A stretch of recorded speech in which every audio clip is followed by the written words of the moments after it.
What's up, everyone? Marc Lobliner, TigerFitness.com.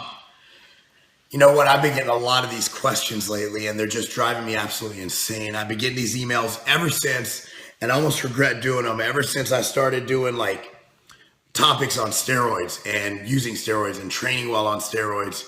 And I'm getting some really awkward questions, most of which I can't answer. And I can't answer them if they're personal. That becomes medical advice. And honestly, I got an email back once, well, such and such channel or some douchebag on Instagram answered it. And I'm like, they don't have as much to lose as me, man. I got a lot to lose. And I'm not going to lose all the shit I've earned over the years over some fucking kid's steroid ambitions. It's just not something I'm going to do. So if you email me a steroid question about what you should take and this and that, just know that I'm going to tell you to see a doctor or just not to do it. Mainly because I don't think most people should do them unless you have a medical reason or you've weighed all weighed all the pluses and minuses, did a Ben Franklin chart and made it happen like that. It's one of those things where I'm not a big fan of androgen use for everybody. I think they're used as a crutch now, especially with these kids nowadays proliferating on social media, preaching drugs like you should take them. The more you take, the more gains you make, when in reality, you can't out-drug genetics. I want to go into oral-only cycles. I would like oral. Here's the thing. I've gotten a lot of emails about Anavar-only cycles and D-Bol-only cycles and this and that.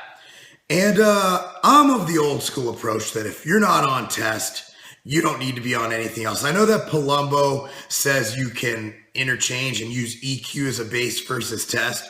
I always think if you're on any kind of a steroid cycle, unless you're one of those guys who believes in cutting test out before a bodybuilding show, which I've never understood. I believe you lose fullness and size and all that when you start cutting test out before a show. If anything, just switch to propionate or some kind of a short base ester where it's in and out of your system quick. You won't have any water retention, which if you're lean enough, you shouldn't be holding water on steroids anyway. The bottom line is that if you're not willing to inject yourself, and I know everyone's well, I'm afraid of needles. I've met like maybe 2 people in my 34 years on this planet who like getting injected, who like, I fucking love giving myself a shot. Every bodybuilder I know, most of them, other than those 2 fuckers, are like, I feel like a goddamn pincushion, man. I can't wait till the show's over so I go back to my once a week TRT. That's the people I know. I don't know anybody who's just itching to fucking stick a needle in themselves unless they're just itching for those gains. But if they can make gains without the needle, they would. And then you get into the pussies who think that you can mitigate that by doing an oral-only cycle. Now, let me tell you, first and foremost, if using an oral if you do an Anavar-only cycle, not only are you still going to shut your shit down, still lose all your gains, but you're going to make barely any gains because Anavar is a very weak steroid. Very weak steroid. It was, I believe, prescribed to women and children with muscle wasting disorders.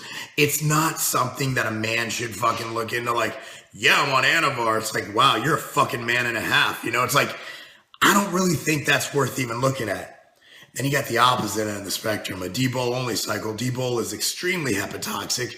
D-Bol has a lot of side effects, including moon face and whatever the fuck else D-Bol does.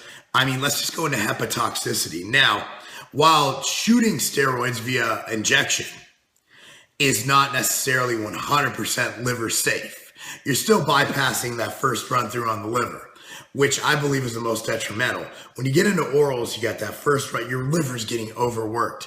And, at the end of the day, injections, believe it or not, are safer. Now, some people believe that if you aren't injecting, you're taking it orally, you're going to have it's going to be safer. And we found out from the liver failure and everything, I believe Matt Cahill again from Driven Sports, he was sued for selling Superdrol and people having their livers fail. And obviously that was from extreme use. But realize that, when you take an oral steroid, you're still going to get the shutdown that an injection causes. And you're going to get more side effects than if you were to just inject. So when people email me oral only cycles, I'm like, I don't even do the doctor thing. I just say that's a fucking stupid cycle. Someone who even come to me with that cycle is not ready for androgen use. And again, if you're taking that step and becoming a non-natty and becoming an enhanced bodybuilder, and you're not willing to put a needle in your ass, at the end of the day, I don't think you're ready for that. I mean, HRT, TRT, and competitive athletic cycling of anabolics, that is a huge fucking dangerous commitment. And I say dangerous in the fact that you're fucking with your own stuff. You're fucking with your body's production of its own androgens, of its own hormones. And once you start getting into that, you're playing with Mother Nature. Your balls are going to atrophy, and there's a bunch of things you got to have in place. Are you coming off? If you're coming off, do you have an anti-estrogen in place? Are you staying on? If you're staying on, you better have enough testosterone for about 200 plus milligrams a week of testosterone to make sure you maintain your gains and you don't lose it all. And if you're coming off, do you have HCG? Do you have Clomid or Nolvadex or Letro, whatever the fuck kids are taking nowadays? You know, that's the bottom line, is that there's so many intricacies to cycling that if you think because it's orally taken that it's going to be the least bit better for you, let's look at oral drugs and how safe they are. Okay, fen-phen, how many, and that was a prescription drug, how many people did that kill? The side effects of what I was just on, prednisone, which is an anti-inflammatory corticosteroid, it's an oral drug, is profound. DNP is taken orally, that kills people. You can drink dish bleach, that can kill you. Just because you're ingesting it orally does not mean it's not dangerous or it's better for you. So if you're gonna here's how I'm gonna summarize it, because I'm gonna link this video and I'm gonna just give it to everybody who emails me a question about an oral only cycle. Number one is, if you don't have test as your base and you're not willing to inject. Now let's go. Number one, if you don't have test as your base, you probably should consider using it and not doing the cycle until you can man up and inject some testosterone. Number two, what the fuck was I even talking about? I just lost my train of thought. Now, I feel like Rick Perry at the presidential debates last time. Remember that? Number one is, fuck it, I forgot. Number two, fuck it, I think that lost him the election. I think Perry might have gone on to be the nominee. I really think so. He had a good night. What am I talking? I'm sorry, guys. You didn't come to see Rick Perry shit in a steroid video, right? Number one is if you're not starting with testosterone, okay? Number two is if you're not willing to inject, you're not ready to take that next step and be an enhanced athlete. Number three is you need to know whether you're going to stay on TRT or take the risks of losing everything, including your mind, by cycling on and off. My recommendation, I mean this from the bottom of my heart, my androgen enlarged heart, I mean this, is to stay natural as long as you possibly can, as long as you're making gains, as long as you're adhering to perfect diet and training. And if you decide to make that leap, or if your doctor decides for you to make that leap, to do it. But if you have no reason to do drugs other than because you want to look good at the beach when you go to Guatemala with your bros, you do not need to be on drugs. You can maximize your genetic potential, have abs, and I know a lot of natural guys who get a lot of pussy. There's plenty of pussy out there where you don't have to inject steroids to get pussy. Okay? Don't do it for the pussy. Do the pussy.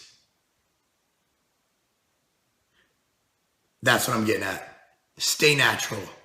But if you decide, by personal responsibility, knowing the legal and health risks, or you have a medical reason, that's the only time I see a reason to do it. But you got the information. I made my disclaimer, and that's not a game.